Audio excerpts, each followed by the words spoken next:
Welcome to the last episode of Match Me Abroad, Season 1, Episode 13. I promise you'll be happy. I'm excited to end the series. I liked this series. I'm very excited to end this. I mean, almost every person on this show more than Before the 90 Days. Than almost everyone on Before the 90 Days. On the Before the 90 Days, I like Sheila and David, and there's a few that I don't mind, but it's amazing how bad 90 Days really does cast who's the worst person on earth, and who is dating actually someone who's slightly worse. And who's, yeah. Whereas, like, I can kind of have sympathy for all these people. Some of them, my sympathy comes in the form of they really, really need some deep therapy to deal with some stuff before they actually start dating. Yeah, okay, Chad. But I at least am kind of interested in maybe them getting their stuff together. Whereas, some of the people on 90 Day Fiancé really do seem like throw the whole person away and start over. Although religiously, I don't believe that. I believe anybody can become a better person. But so this is the last episode. I'm excited to finish it because I love finishing things and being all done, and I can get all the videos off my hard drive. And that means that we're getting closer and closer to Sister Wives time, and that's coming back soon, and we have some new stuff that we're going to be testing today, all of that. So we will start. So there were 7 people total on the show. We only saw 4 this episode, but at the end, we got wrap-up banners for the other 3. So we'll start with those. So, because they're only like a half a second. So Nathalie, at Juan's request or encouragement, she stayed in Colombia for another month. She had a great time.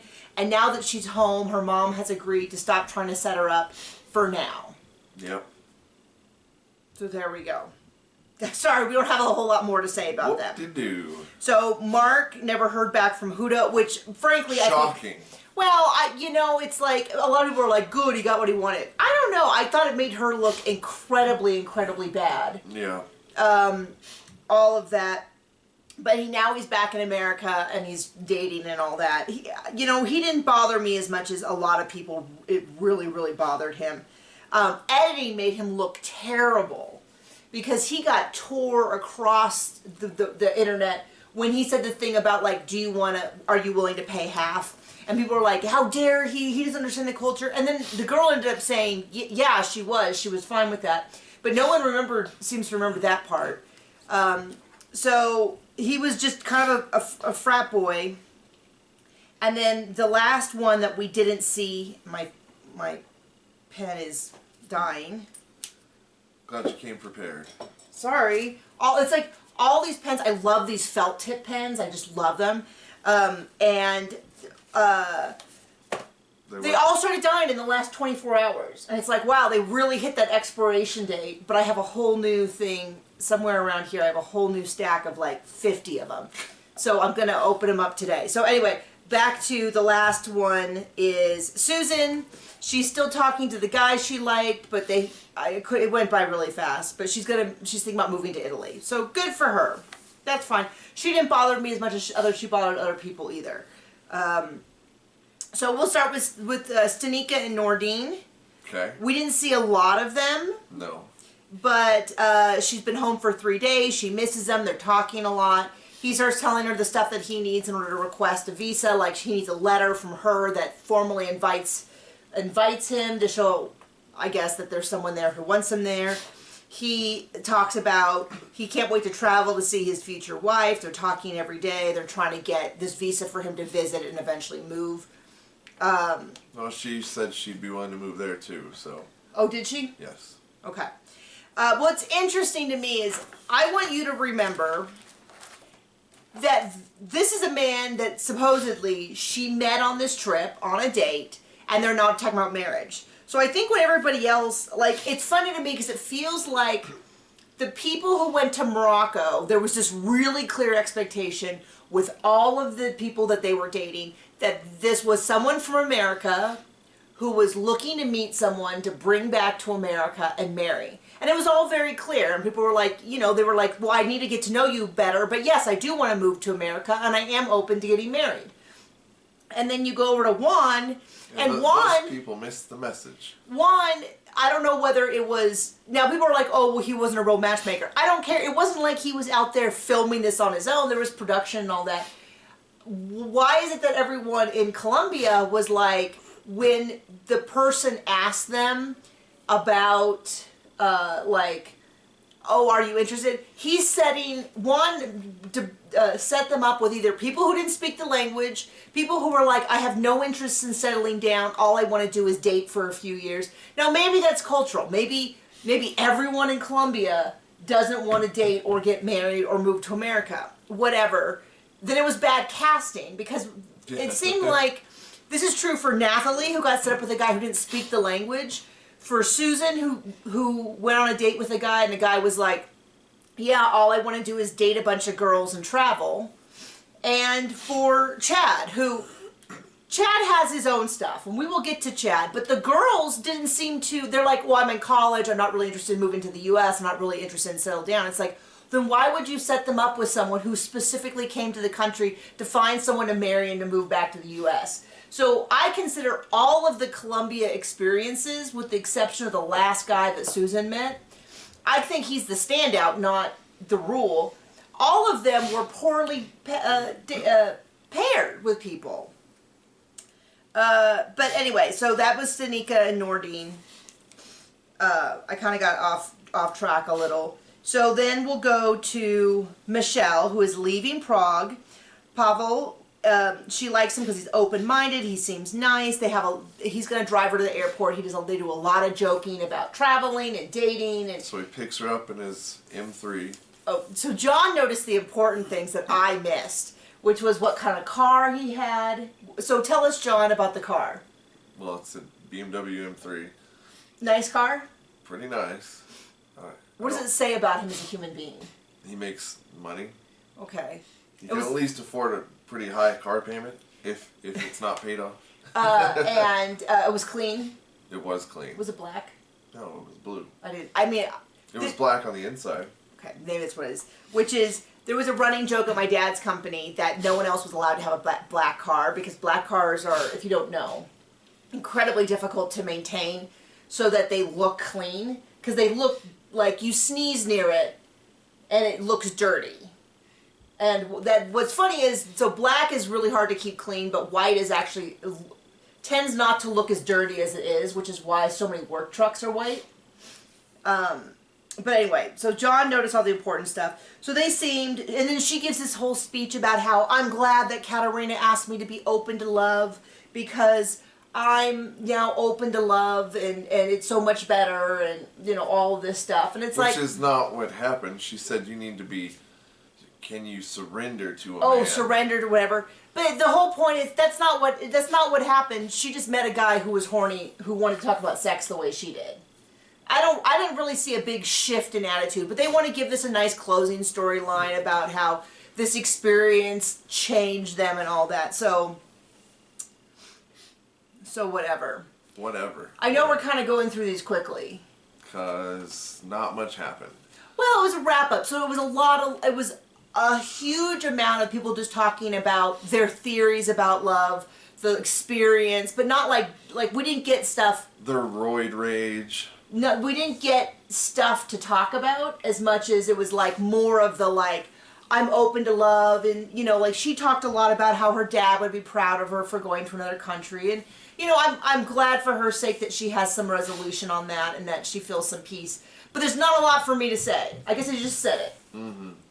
A lot of dead parents in this episode. So Harold, once again, we have this. He's still got the ring. The way he is talking about her saying no to being his girlfriend, I think was a little different than what she said. She gave more of a no, I can't say that now, but she's open to moving forward. And I think he took it a little bit of like, no, like that's the end of it. Like, no, I don't want to be dating you or whatever. Okay? But he's going to leave for Prague. She's inviting him to her apartment, and says that he's a very nice guy and he has the potential to be a boyfriend. He brings the ring. But then she said, she would miss her family if she moved to America and stuff, but it's still up in the air at this point. Still up in the air. He gives her the ring, says that he wanted to propose, and she's like, no, no, no, no, no. He's like, no, but I'm going to give you the ring with no strings attached because, you know, I like you. And she's like, she said something, she's like, well, if you get lonely, call me.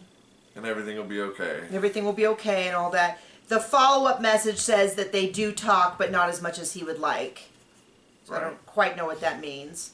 I've heard places say that they are still talking, and I've heard places say that they're not. I don't know.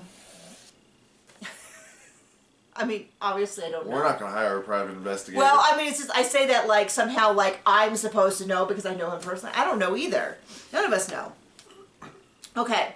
And then the big, sort of the closest thing that we have to interesting content, and I'm sorry we're going so fast. Big drama. Is Chad.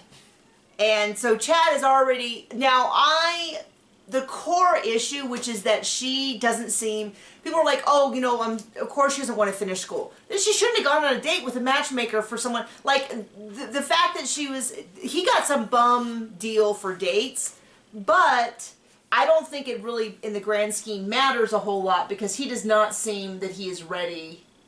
Like, he is ready to marry now, and no one is going to be ready to, I mean, I kind of feel like he should have been in Morocco. Because he blew a gasket. He really blew a gasket. He leaves all pissed. Maria should just let him go. Smoke coming out the ears. She's like, don't be mad, you know. And he's like, well, I'm not coming back to Colombia. Ever. I'm not. Because she's like, well, why can't we be friends now? I get. This is where I'm like, a lot of people are like, he's 1,000% responsible. He's still responsible for his behavior. But the idea that she couldn't, there was nothing weird going on her end. I'm kind of like, I don't know why she went on a date with someone who is on a TV show with a matchmaker specifically to find someone to marry, when she's like, I've got a couple years of school left, I'm not really looking to settle down, I want to date. I kind of feel like some of this is Juan's fault, because he didn't even get her in the ballpark. But I'm going to say, for Chad's sake, even by that standard, he was moving too fast, because it was like the first date. But then I go, but Nordine was talking about, marriage right off the bat, meeting the family and all that. So I don't know, I kind of feel like maybe the expectation isn't that crazy. But when he got turned down, he should have just said, oh, well, I think we're looking for different things, and I'm not really, it sounds like you're more of like, one day I might be ready. And I was under the impression I was going to go on dates with people who were like not wanting to get married today, but eventually, like, that would have been a normal response. But instead he went all wham baby pants and blew a gasket. Totally blew a gasket. They go back. Ripped his shirt, turned into the Hulk. I don't remember that part. But then he talks with Juan. Juan is not bad right here. Juan is just giving everybody crap dates the whole time. So, and then Chad starts talking about his dad. His dad wouldn't be very proud of him. And I'm like, yeah, well, at least he hasn't gone completely delusional, because he can keep that amount of objectivity. That he is just, I don't think, I'm not saying that he looked incredibly drunk. I'm just saying that he behaved in a way that if I found out that he had several drinks, that would make sense. Mm. Some of us have our emotions closer to the surface, and alcohol just busts that right through, and so everything is like at 100,000% response, which is why some people shouldn't drink. Kind of thing. We used to have a rule.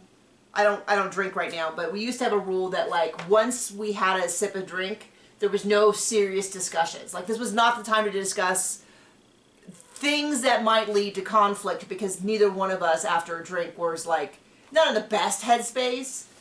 So it's like, okay, we could shelve that till morning, and then we can discuss, I don't know, money, moving, conflict points, stuff like that. Traffic. So his big follow-up is that he decided he would meet someone in Germany, and he's dating some German girl that he's going to go propose to. If it's a person. If it's a real person. We'll see. If it's a real person, he's not being catfished. Or I mean, I was like, it might be a real person, and he might not be catfish, but he might be bilked for money.